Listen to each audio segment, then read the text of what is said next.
Hey guys, I'm Clark Gracie here at the Gracie Allegiance Jiu-Jitsu headquarters in San Diego, and we're really excited about an upcoming seminar with Adem Redzovic, which to me is the best guy I've ever trained with in regards to half guard and his understanding of half guard and all different types of knee shield, deep half. So I'm really excited for me and my students to learn some of his details today. Don't miss it.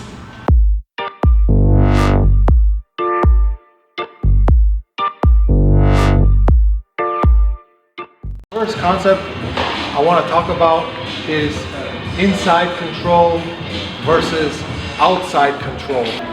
Professor Clark is on the inside, right? I'm on the outside. Who's on the inside now?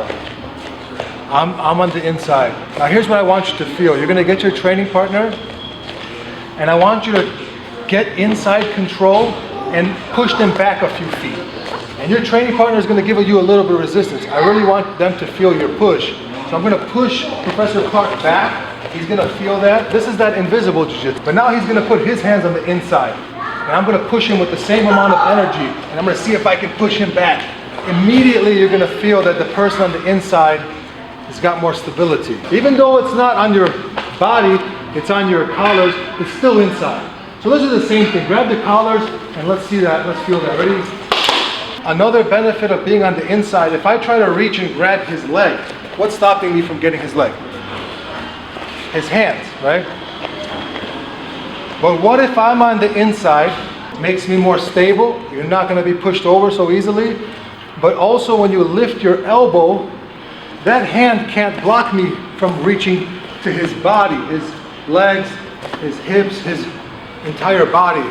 And we're going to see some of these principles in play when we get to the half guard, because a lot of the attacks from the half guard is you're trying to get to the body. I have 3 lines of defense.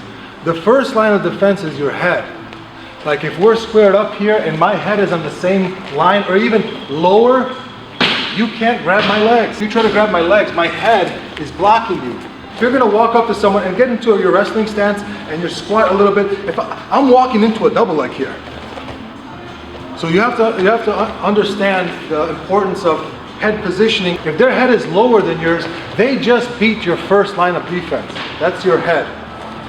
Your second line of defense is your hands. If he's beating my head and he rushes, I can block him with my hand. The third line of defense is a sprawl. Like if we get past the head, we get past the hands, we are in on a shot. If he sprawls, this is his last line of defense. I'm going to change my level, open my elbow, and I'm going to enter in.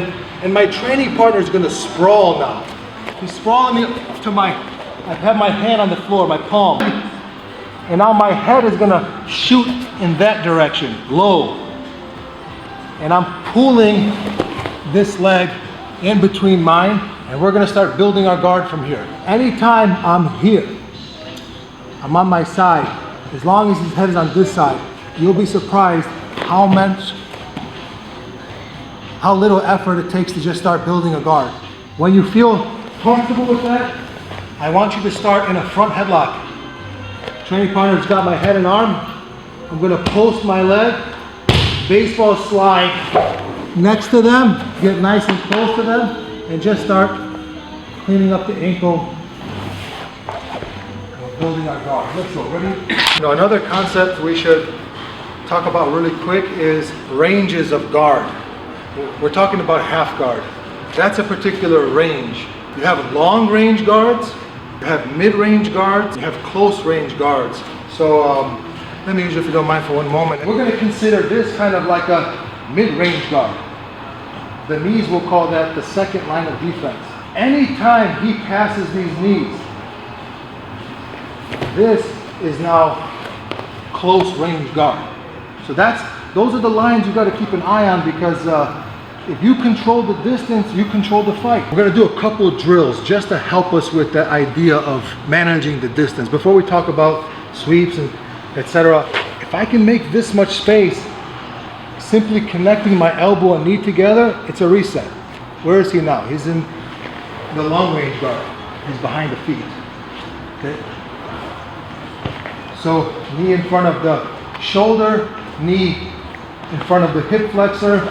My hands are firm. Do you see the inside control here? So you're starting to see some of the concepts starting to form. I'm inside, I'm close, I'm curled up.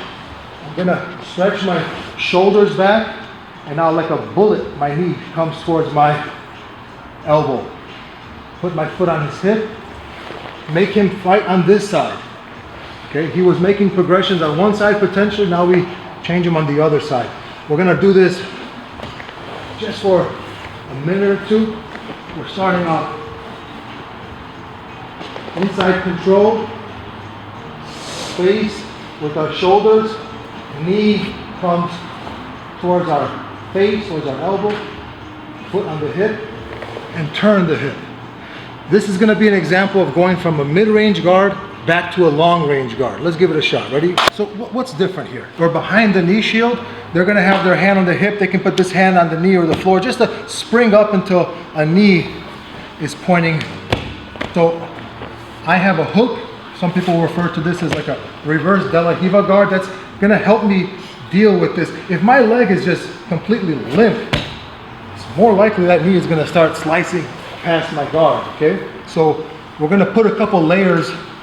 Okay, so my foot, me being curled in, this is going to make it hard for the knee to touch the ground. You can put your hand under your own knee, and now you have a solid block here. He's not going to just slide through your guard so easy. But you're still in the mid-range, and he still might be putting a lot of pressure on you. So let's work on just connecting our foot to his hip, push the hip off. Now my foot that was the reverse De La Riva will go towards his other hip, and I use that again to reset him. Now he's no longer in the mid-range, he's in the long range, and he's on the other side. He's starting to make advancements here. He's got past my feet. He's chosen a side. Foot goes on the hip, make space, other foot goes on the hip and helps me turn. And now we have our long range guard on the opposite side. So I'm gonna go to get an underhook. There's so much space here, potentially, I might end up in this scenario here. You see the difference?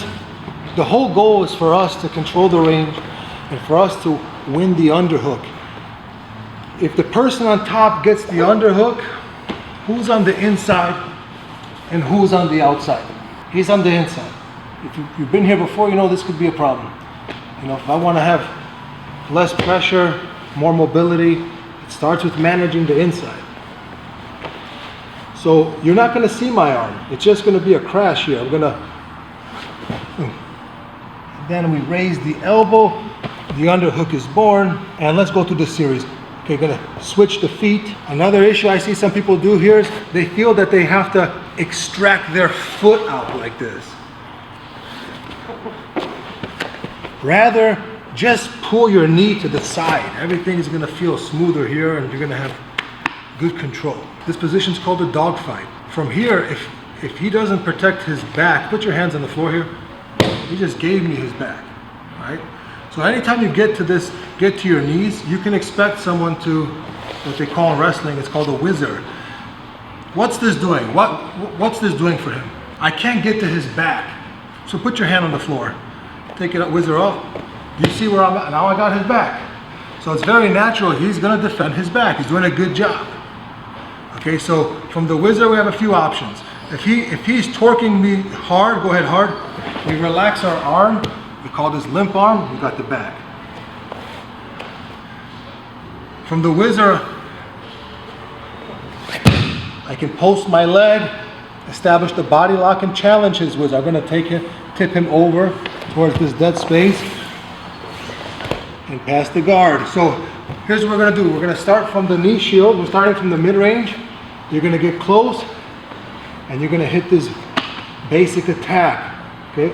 Crash, underhook is born, the foot has been switched, the knee just comes to the side here. Now my training partner is gonna have a whizzer. If he goes hard, relax your arm, option one. If he's not going hard, it's just there, just blocking the back, let's establish a post foot.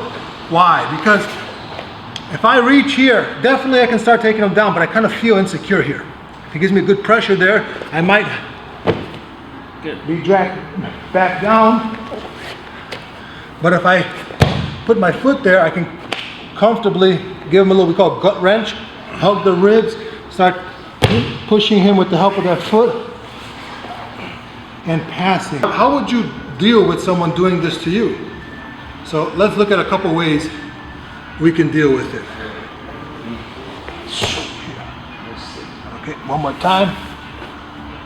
Training partner, look, the nature of the underhook. The more my weight is shifted higher towards his shoulder, the stronger his arm is. The more my weight is shifted towards his wrist, the weaker that arm is, okay? Now he's gonna feel I'm heavy. If I put my weight higher, he's gonna feel that I'm light. Okay, so your training partner is gonna get some repetitions to get here, okay? Don't go quick, man. Keep a close eye and make sure everything's clean. But when you get here, I'm going to cup your armpit and I'm gonna lean my elbow towards your hip. My other arm is gonna get near side underhook and I'm gonna tuck you in underneath. And we call this a reset. I just reset you. You were making some milestones, advancing, but now back to square one. Okay, so let's start from the knee shield. He's gonna sit up, establish his underhook, and I'm gonna immediately challenge the underhook. Cup the armpit, lean my weight on it, look for the near side underhook and tuck him under. And we'll stop right here. After a couple reps, I want you both to start exploring. Get the underhook and see if you can get to my back with the, with the same sequence we just drilled. After a few reps, you're gonna get competitive. And I'm gonna see if I can stop it with this wizard. Maybe I can frame and push you back to where you started from, okay? So one more time, he's starting from a mid-range, he's up here. He's gonna go to a close range. I want you to whizzer, frame, and now, where's his base? His base is on his elbow. If I drive here, he's strong here. So I'm gonna push him down. The dogfight position. This is what we want to get to. This is where we have quite a few very, very strong options for sweeping. But it's very common, like during this process, they can reset you. Even from here, like if I'm not careful, if he grabs my hand and he like gives me a little, where am I now? He just pulled me back down, right? So let's go back to the knee shield. So similarly, like this last sequence, we got the underhook, he whizzers me, he frames between our heads and he pushes me back down. So what are we dealing with? We went from getting to our elbow and then being brought back down. That's gonna happen. That's like, this is part of being a half guard player, and there's gonna be sweeping opportunities from every step of the way there. When we get to our elbow, we have options. When he pulls us back down, we still have options, okay? Let's talk about this situation. I'm in close range. I want you to feel this for a second. You're in close range. Professor, can you start like leaning on me like you're trying to like put your weight on me? And again, even get a little heavier. And again, and again, and again. Okay, so when we're fighting off our back, your feet, they help you manage the weight. Professor, can you stand up? If your opponent puts all their weight on top of you, look how your feet help you manage that. It's no problem. Same thing with the knees. From the mid-range, the knees are very helpful for dealing with their weight. But when they get past the feet and the knees, now it's your underhook. Your underhook is what's gonna help. Look, you don't wanna be under them grabbing your head. You can't move and they feel heavy. So if we're on the side, look, we're gonna just palm on the head to block the cross face. Every time your training partner starts putting your back on the floor, you just put your palm up. Okay? So we'll do this a few times. The training partner on top is gonna start facing you, putting their weight down, like they wanna pin you. Go ahead and pin me. Before I can get pinned, I open my elbow. So we're gonna do this a couple times. Start with half guard, block the cross face, underhook is established. Every time they turn to put their weight on you, you're just gonna put your elbow up. 1, 2, 3. We'll do it 5 times, but I want the person on top really thin, like so you can feel that underhook is like getting you to the outside. you have an angle where their weight is not on you. Okay, so let's give that a shot. We're gonna get some more reps. Mid-range, close range. Your training partner is gonna whizzer, frame, and put me back. Once he puts me back, I'm gonna control the inside of his knee. I'm gonna strengthen my underhook here. And let's get a couple reps here. Look, knee comes in, foot plants, hips turn, reset. Let's go, ready? It should not be a surprise that he's gonna defend his back, right? We're here. I'm working to get towards the dog fight, but he whizzers and he frames and he resets me back here.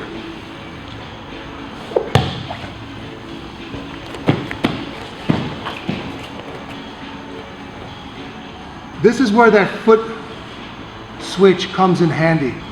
We're starting to put a lot of pressure on our training partner's knee. Look, right now I feel that Professor Clark doesn't have a whizzer on me. So me fighting to get to his back is a good idea.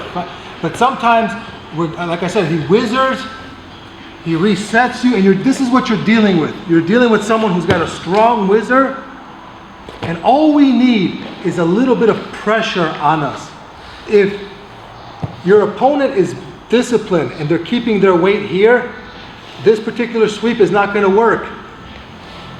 I have to make him give me some weight. You know, a lot of times when you're popping up and he whizzers and he frames, go ahead and frame, like naturally when you go down, his weight comes with you. That's a unique opportunity you got to keep an eye out for. It's when he puts you on his back, he might overcommit himself in that process. Again, he's pushing me, and now I get under him. At this point, you are his base. You know, one mistake I see people do is they try to use their strength to grab the guy and like place him on the other side of their body with their hands like Argh! You're actually using your hips. You're coming under him. There's a lot of pressure on his knee, and we just continue to walk him. A lot of times from here I will drive this knee to the ground to ensure he can't face me. A lot of times he'll turn towards his knees, getting up his back, you know, because he can't turn this way. Put your head under my head, Dominic. When we're fighting from the half guard, this is a very important reference you got to remember. If their head is under your head, they're jamming everything. Everything is being jammed. So if my head is under, just like when we talked about the 3 lines of defense for the takedown. Remember, the first one is your head. The lower my head goes, generally the stronger my underhook is. So sometimes you're going to have the underhook, but the head is like lower or it's like mid-range. You just feel like this guy's strong, very strong. So here's what we're going to do to get deeper. Post hand is going to commit under, and I'm going to fall to my back. Yes, some people might get swept, but most people are going to post their hand out there for base. And now when we turn back in, look how deep we are. We're so deep that you're going to pick up his foot here most of the time. Okay, I pick up the foot, I pass it to the other hand. Now I can pull my elbow out, I get to my knees, and we have another way of getting to the top. So we're going to get some reps in here. Mid-range, milestone, crash into him, underhook, but his head is a little bit low. I feel the underhook is a little bit weak. So I'm going to fully commit my post hand under his leg, and I'm going to just fall to my back. I'm just rolling to my back. I'm just going to come here. And he's going to post out. But now when we turn in, we are much deeper, so deep that you can grab the foot. If I try to pass it, what's wrong right now? Why can't my hand reach the foot? My hand is around your back. It's around your hip. For this to work, I need to go under your butt. So this hand comes under, we grab by the toes. If I grab your ankle, you can sprawl. It's hard to hold the foot. But if we grab by the toes here, it's going to be much harder to sprawl. And now I just pull to my elbow, I get back to the dog fight, and I can tip them over in a few different ways. The one thing you cannot allow when you're playing your knee shield, your mid-range guard, you cannot allow someone to grab your collars. If you grab my collars, One problem is I can't make that space to reset you. Remember this, what we did, we released it? Remember this, where we did this and I'm now stuck. And some people are strong. They're gonna use this grip to start getting inch by inch close to you, and they're gonna, who's on the inside and who's on the outside. So we have our game plan. We wanna get the underhook, we wanna attack, but we have to, this is the highest priority. You grab my collar, I have to immediately, two hands start breaking this grip. This is death for me. Cannot allow this. A lot of people will start setting up long step passes and giving you a hard time with this grip on your collar. So that is not allowed. Same thing goes for this collar. I cannot allow them to control either collar, but I actually love when they try to control this collar, because my favorite sweep is set up there. When they grab the collar,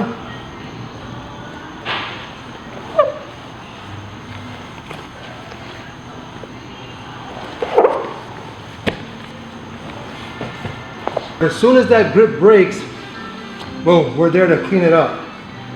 I have the grip, I sit on my elbow, and I'm hoping that he leans in on me.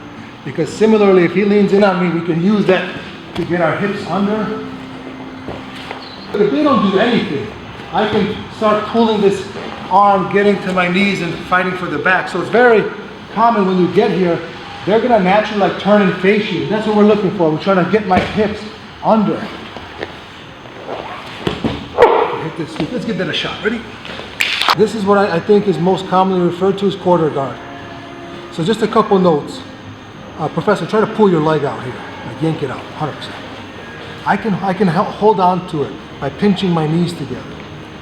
If I try to just make like a regular lock, he's gonna pull his foot out pretty easy. So the way you hold on to this is important. I pinch the knees, or the strongest is if I can get this coyote control, commonly referred to. Like I have same control we were working with earlier. I have my ankle pulling his ankle towards my butt, and I'm engaging my hips in the side of his knee. What's the difference? They both give you control, but this control ensures that he can't point his knee on my chest. A lot of times when you're playing this quarter guard, some people have a really good discipline here. They'll put this knee on your sternum here, and they're gonna drain a lot of your energy by just being well balanced and putting a lot of pressure on your sternum. If I can keep this knee off my chest, if I can attach a strong coyote control here, if you try, Professor, try to put your knee on my belly, turn in, it's difficult. He's being challenged. If my knees are pinched, I have control, but go to the mount with this knee. Technically, he's able to, he's more dynamic with his hips. He has more freedom of movement. Let's go back. If you have the coyote control, try to do the same thing. It feels like your knee's gonna pop if you try that. It's harder. But again, if my knees are pinched, he can potentially drive. Go ahead and drive to the mount. This is what I want you to do now. Look, you have a pinched knees. Use your elbow as a frame, and you're gonna just dig a little bit deeper. And now I want you to attach this coyote control. His ankle is close to my butt, my hips are engaged. Now he can't begin the process of that mount. I have control over his lower body. This is gonna be easy, okay? But we have to fight the hands. If he gets a hand in my collar and he gets my sleeve and ties it to his hip, this is gonna put my shoulders flat. So go ahead and like pin me. If we're flat like this, now we can't use our guard. He's heavy, my mobility's lost. This cross-face pressure is gonna make, and the control over my arm, I can't even begin to sit up. So this is what we cannot allow. I might allow one or the other, just, it happens sometimes. Like for example, if they get this hand on the collar, then we start digging our shoulder behind their elbow to just make this a little bit harder for them to work with. If he grabs my hand and he pulls it to him, it's a tug of war. So he's more likely to put me flat on my shoulders. But this happens, right? Like sometimes he gets this, and so we hide the elbow and try to fight here until we can strip it, okay? Sometimes he gets this. If he gets this, I have to put my, try to pull me now. It ain't happening. Even if I grab just him, it's gonna challenge him. He pulls my arm up. What the point I'm trying to make is, like, if your hand is not grabbing nothing and he has your hand, he's gonna pass. He's gonna use this to pin you and you're gonna be compromised. So these are a couple little battles we're gonna have to entertain. You got my count? Okay, cool. I'm here. I'm gonna test your base.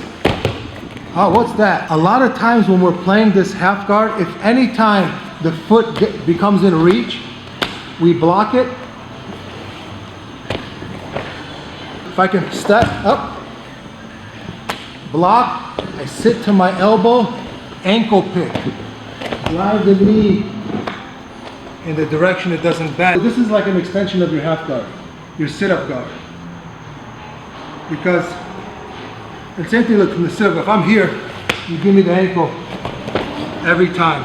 If he stands up, how well do you control this leg? Some people, if you have a good block here, you're blocking this, they'll start walking back. They'll change. And that's my opportunity to adjust here. Look, every time he changes his behavior, if I don't make an adjustment, there's a hole. Again, it's a game of balance. I want to, see if I can get towards his back. If I can't get up towards his back, he's whizzering me, he's defending the back.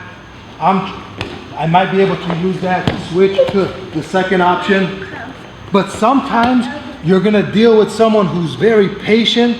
They have really good weight distribution. And I can't get a reaction either way. This has been one of my favorite options in that situation. Give up the guard and chase you. Like if I can get to my elbow and start wrestling, great, but as soon as I start chasing you, a lot of times he starts leaning in on me. Again, everything's in order. He's got the whizzer, but you find that everything here is doing a good job. I'm not getting the actual reaction. Let the guard go and chase him, chase him, chase him. If I can chase him to my knees and out wrestle him, perfect. But if I'm chasing him and he has that whizzer and he leans on it, then we come and switch directions. So that would be like, that's the next level. We all have different body types, personalities. Some of you don't even want to play half guard, but it's good that you're figuring it out so you're less afraid of it, right? You got to understand it. But if you do choose to have that, you want to be a half guard player, look closely at my face. I used to be good looking. I used to have nice hair. You playing a lot of half guard, you're going to start looking like this. So you're going to start dealing with cross faces. You're going to start dealing with a lot of pressure. It's like a football team. The guy who kicks the football, that guy never gets touched. He only has like one thing on his helmet. They can't touch that guy. But the guy who runs with the football, he's getting tackled. You should have a basic understanding or strategy from all the ranges. That just makes more sense, right? That you have some options from long range, mid range. Just makes you more dynamic, makes you more unpredictable. Key detail was, are you allowing them to get in front of your knees, or are they allowing themselves to get in front of your knees? Right, this is crucial.